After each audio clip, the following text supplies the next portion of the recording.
don't know if you just saw that, but that kid just ripped that wave and then got barreled. It was amazing. Whew.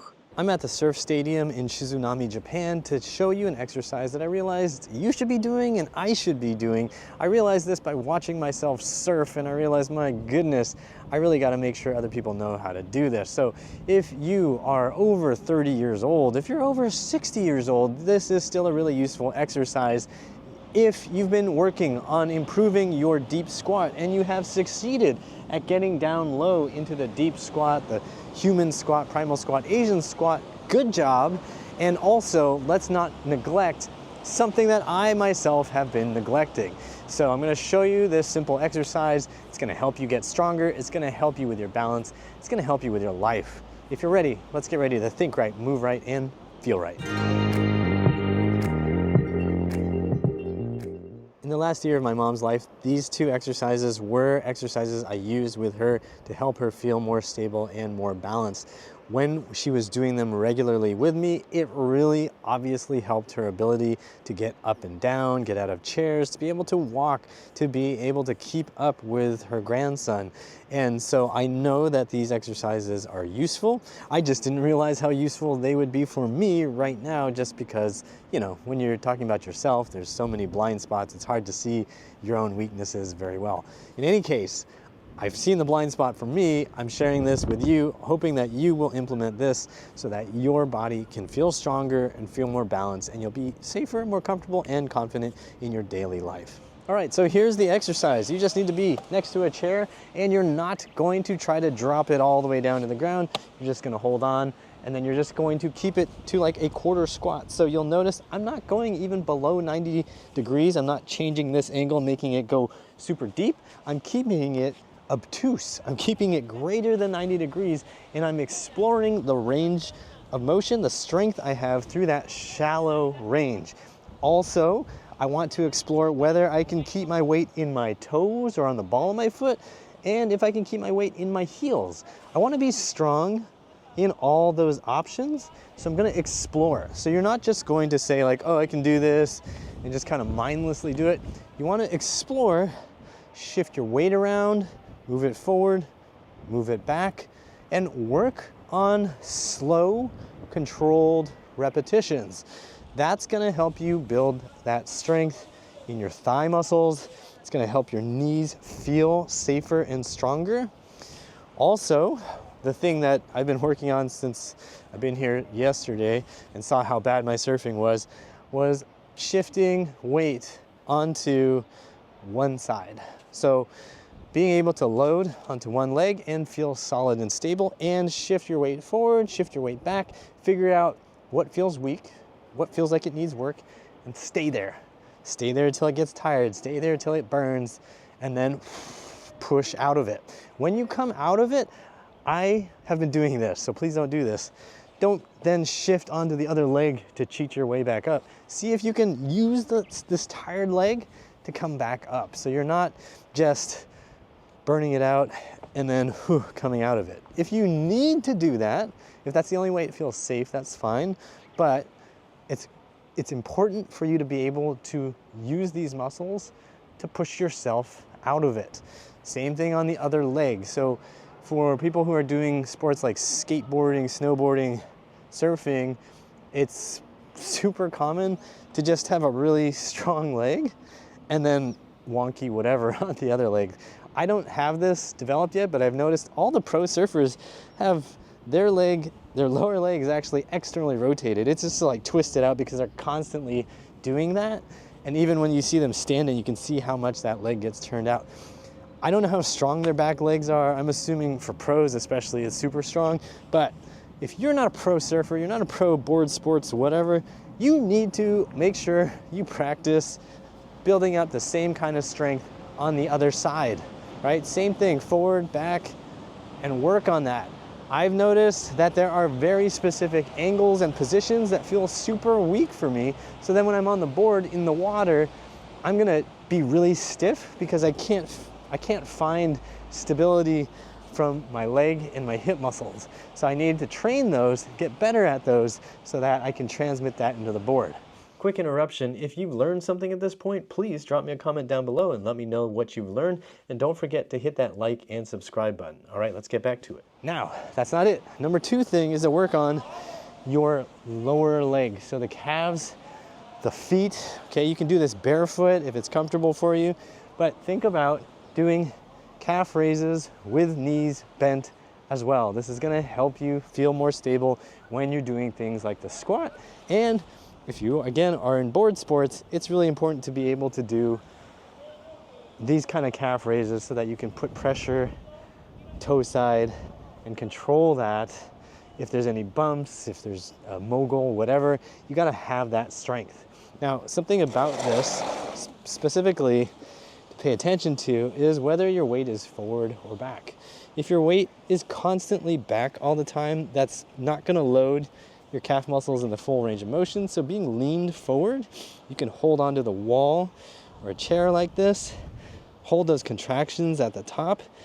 I'm keeping more pressure towards the big toe side, right? So there's more pressure into the big toe to help me find the medial head of the gastrocnemius muscle, right? So the gastrocs, just firing there to find it.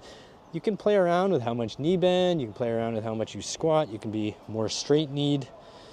Those are gonna help you find those lower leg muscles that may not have worked in a long time. So I actually realized from my video of my awful surf sessions was that my calf muscles have just kind of disintegrated because I'm sitting in a chair all the time and doing video editing or whatever. So, or even sitting on a surfboard, right? It doesn't work your calf muscles. Now you might be thinking, hey, I don't surf, so how is this gonna affect me? Well, it's gonna save your life because being able to maintain your balance in a situation when you're falling forward is very important. And as you get older, you lose the muscles that actually help you do that. Those are the same muscles that would help you surf better, which I need to do. So let's talk about what's going on when you're walking in your living room. You're walking, you hit something, you're gonna fall forward. How do you stop the fall? Hey, I wanna take a quick second to say a huge thank you to all of these people right here for going to my website and making a donation to support this channel.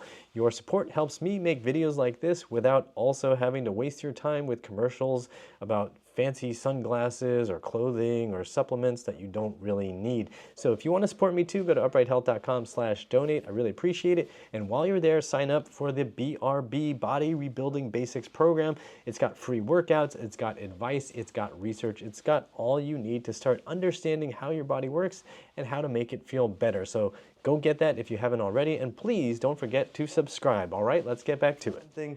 You're gonna fall forward. How do you stop the fall? You need to be able to use a bunch of muscles, and yes, we know that your butt muscles and your hamstrings can help you stop this forward fold, but if you don't also have control of your quads and your calves, if you can't use them in a strong way, you're still gonna fall. Because look, you're going forward, if all you can do is use your butt and hamstrings and you can't control your knee bend and you can't push force into the ground with your toes and the ball of your foot, what does that look like? It looks like this. So even if these are firing, what's gonna happen is you're going to fall. It's just not gonna work out.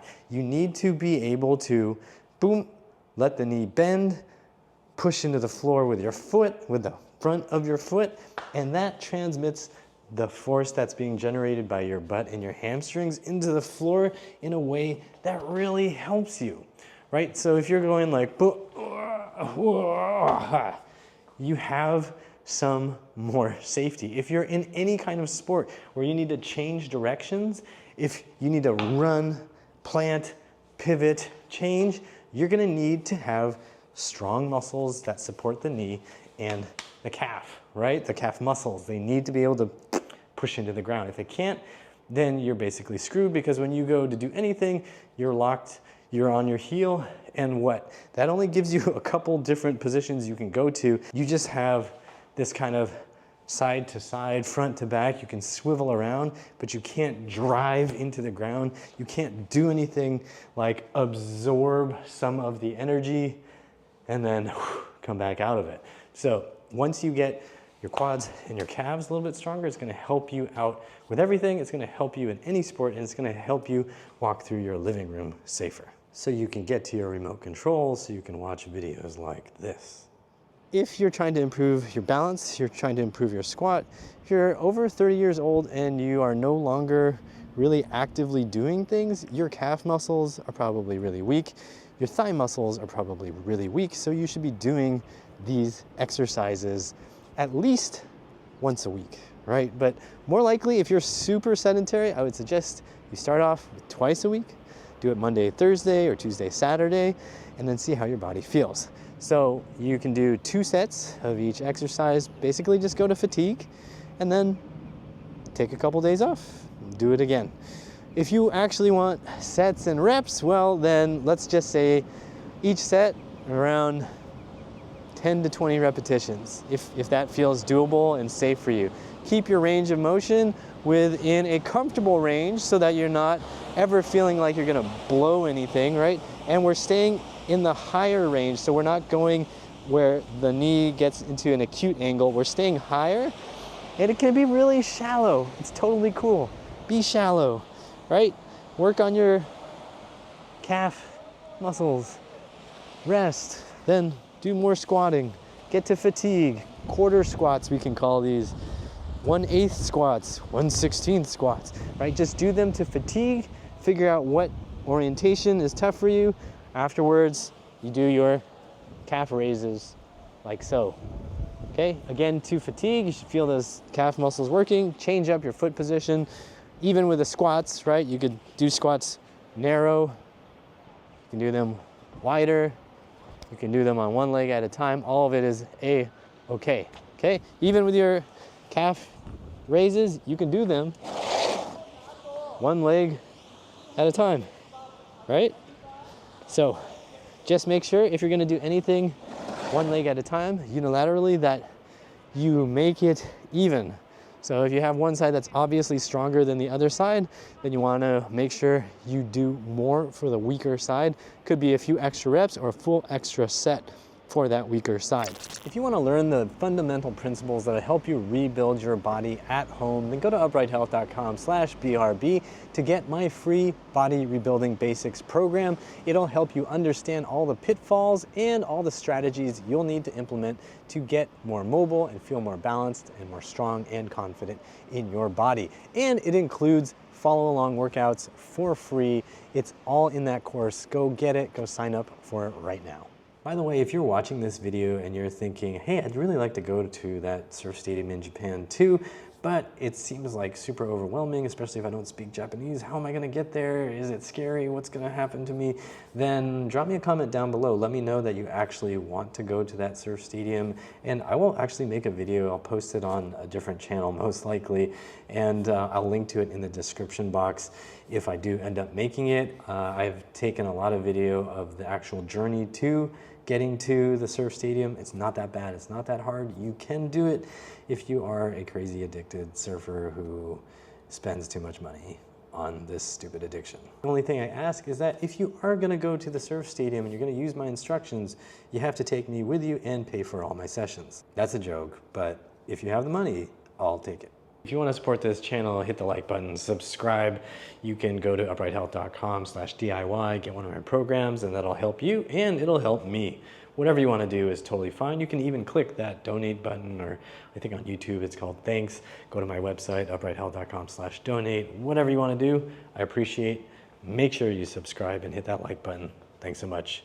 Yoroshiku onegaishimasu. And if you'd like more free videos to help you rebuild your body, be sure to check these out here. Like, share, and subscribe with the bell notification on. And as always, I hope you remember that pain sucks, life shouldn't.